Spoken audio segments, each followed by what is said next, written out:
দেখছি কর্মরা হয়ে গেছে, ভেঙে গিয়েছে। এই প্যানটা ঠিক না, একটা মাছ ভেজানোর জন্য ঠিক না। আর এটা ফিট ফিশ, এটা এরকম কর্মরা হয়, কর্মরা প্লেন হয়। আর এই যে আমার এই রেড পেপার স্টার, এই ফিশগুলো কর্মরা কর্মরা কর্মরা কর্মরা করে বিরান করেছি। তো এখন এটাই হবে আমাদের রাতের ডিনার। আর আমার ছেলের জন্য পাস্তা আর এই যে rice.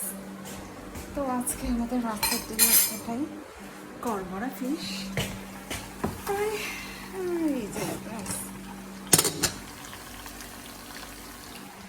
So please do like and subscribe. Allah Hafiz.